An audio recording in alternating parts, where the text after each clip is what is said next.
Hey everybody, this is your Digital Super Saiyan 3 back here with another video, and finally we get to my February pay-per-view review. For the month of February, I chose WWE's No Way Out 2003 from Montreal, Canada at the Bell Center.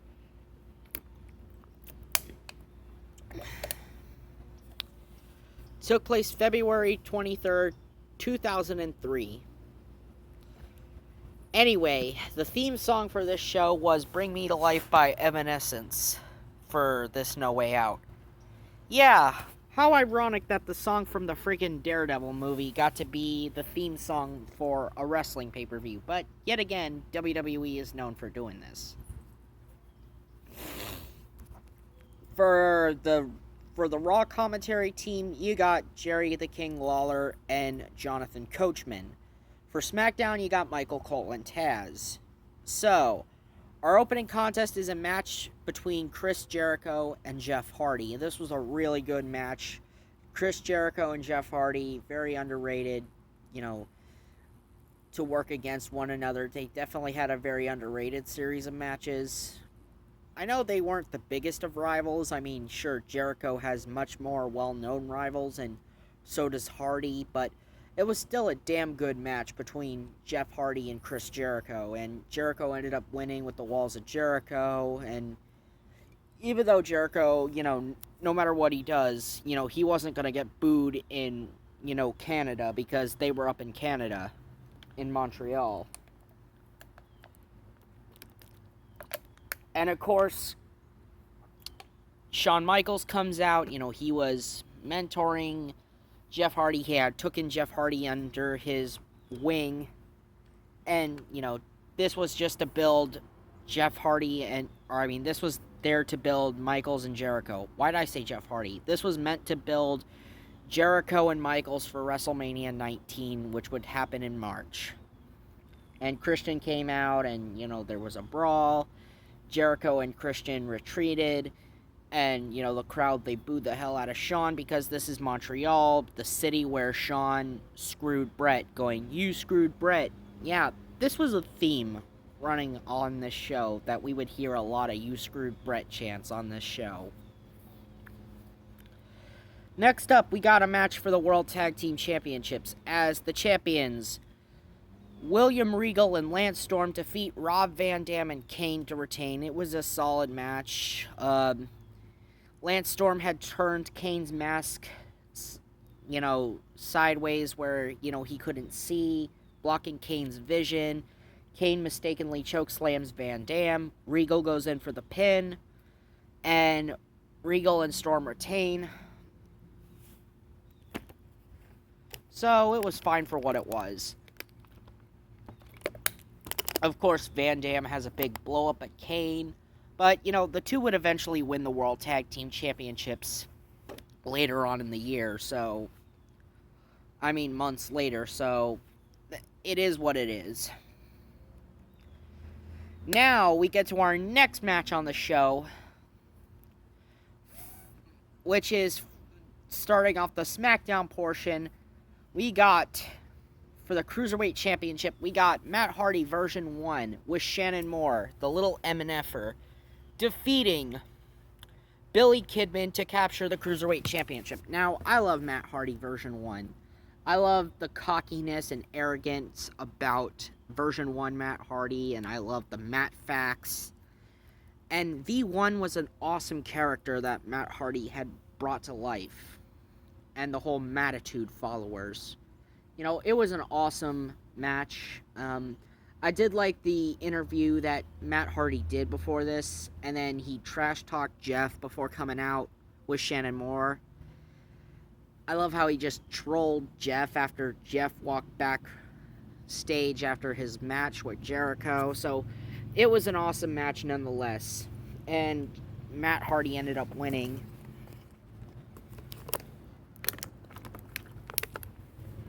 Next up, we get a grudge match as The Undertaker defeats The Big Show. Now, this is a revenge match that had been in the making since October, or since the aftermath of No Mercy 2002. where the Big Show had thrown The Undertaker off the stage on SmackDown. The Undertaker had returned at the Royal Rumble, seeking revenge on the Big Show. And for weeks, the Big Show had been playing mind games with The Undertaker. And finally, we would get this match at No Way Out, as the Big Show with Paul Heyman takes on The Undertaker. And this was a solid match for what it was. Like, Undertaker, yes, he tries to go for some power moves, but Undertaker is unable to hit power moves because of his back. But that's not stopping Big Show, though. But Undertaker still manages to get the victory when he chokes out the Big Show with a triangle choke. Of course, he gets spiked. Of course, Undertaker gets beaten up by A-Train after this. Like, after Taker tries to go for a steel chair, he tries to hit the Big Show with it after he knocked Big Show out. But, A-Train comes in and he just hits the derailleur and on the Undertaker, sending the Undertaker down. And this does its job to build A-Train and Big Show against Undertaker for WrestleMania 19. Of course, that would also add in Nathan Jones, which that match was originally supposed to be Undertaker and Nathan Jones versus Big Show and A-Train, but Nathan Jones was taken out. So the Undertaker had to go it alone.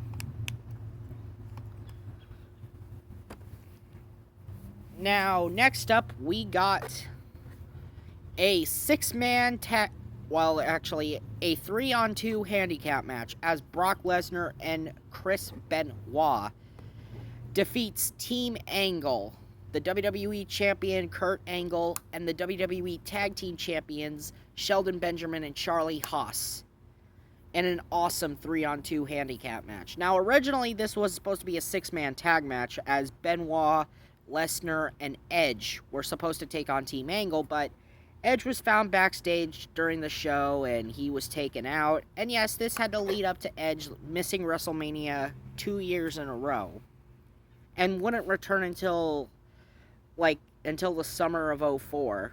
So, yeah, Edge was out for a long time, so we wouldn't see him again until, the summer of 2004. Anyway, it was still an awesome match. Lesnar hits the F5 on Angle. Charlie Haas taps out to Benoit's crossface. And it does its job well to build Lesnar and Angle for WrestleMania very well. Next up, we got Triple H defeating Scott Steiner to retain the World Heavyweight Championship in an awful rematch from the Royal Rumble. Yes, this was practically the second meeting between these two, yet again following up that crappy Royal Rumble match. And yes, Steiner won a number 1 contenders match against Chris Jericho on Monday Night Raw. And yes, by this point, Evolution was just being established. Evolution had just come together. Orton, Batista, Flair, and Triple H all together now. And yes, Triple H, he's trying. He tried his best with Scott Steiner. And I believe Scott Steiner wants to point fingers at Triple H and blame Triple H for the way things went in WWE, when in reality, if anyone should be blamed for how things went in WWE, it should be Scott Steiner. They tried making Steiner the face in this match, and it completely backfired, because Scott Steiner, that boy, is a frickin' heel. Steiner is a fucking heel. He is not a babyface. What makes Scott Steiner a goddamn babyface? Yes, I know he was underutilized in WWE, but still, I can't fully blame WWE for how Steiner was treated. I practically also want to blame Steiner himself, because he should deserve some of the blame, because of his rotten attitude. And I'm not a big Scott Steiner fan. Yes, Triple H tried to get himself disqualified, but Earl Hebner, who was the referee for the match, says, this ain't happening. But Triple H ended up pedigreeing him and winning the match anyway. So, there's that. Next up, we got Stone Cold Steve Austin defeating Eric Bischoff, the general manager of Raw. in a grudge match. Now, this match was in the making since 1995, when Bischoff had fired Austin from WCW. Back when Bischoff had been running WCW, he fired Austin via FedEx package. So, this was not only redemption for Austin, but also revenge for what Bischoff had done to Austin's friend, good old JR. And speaking of JR, he actually shows up to call this one, even despite he was going to be brought back on Raw the following night, but he wanted to be there just to watch Eric Bischoff get his ass kicked. And this match was so entertaining, even though it was very one-sided because, you know, Bischoff's not a wrestler. Even though Bischoff was not a wrestler, it was fun watching Bischoff get his ass kicked by Stone Cold. Stone Cold hits the Stone Cold Stunner, gets the 1-2-3 on Eric Bischoff after a series of stunners. It was just fun watching Austin toy with him, and also the fact that no Raw superstar was available to come out because of orders from Vince. That if any Raw superstar were to interfere, they would be fired on the spot. So this was just poetic justice for Austin, for JR. Just poetic justice all around. A great match. Even despite it was one-sided, it was probably the best thing it was one of the best things we saw on this show. I mean, this show was awesome. Now we get to our main event, a rematch from WrestleMania X8 or WrestleMania 18, as The Rock defeats Hulk Hogan in a rematch from WrestleMania 18. Now, the roles are reversed now. Rock is the heel, Hogan's the face. This is when Rock started doing the Hollywood Rock thing. This match was fine for what it was. I liked the moment when Rock was whipping Hogan's back and he was wearing Hogan's bandana. We see Hogan get even, then all of a sudden, right as Hogan was going to win this match, the lights went out and Vince McMahon came up on the stage. After the lights came back on, the referee had been playing possum. We heard the most loudest boos possible for Vince. And then Hogan gets walloped by a chair by The Rock. Busted the fuck open. Hogan gets bloodied.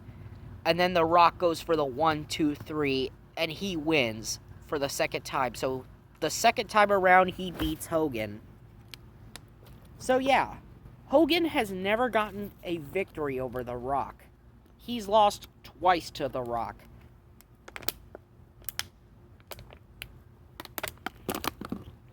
Anyway, this match was only just used to build this match was only used to build Hogan and McMahon for WrestleMania, because we saw McMahon get in the ring after The Rock had shook hands with Vince McMahon and the screwy official Sylvain Grenier.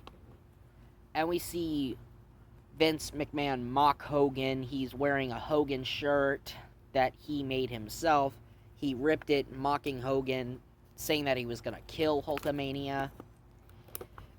And yes, like I said, this match just was there to build Hogan and McMahon for WrestleMania 19. So that's all this main event was used for, was just to build Vince McMahon versus Hulk Hogan at WrestleMania 19. Anyway, this has been your Digital Super Saiyan 3 and my March pay-per-view.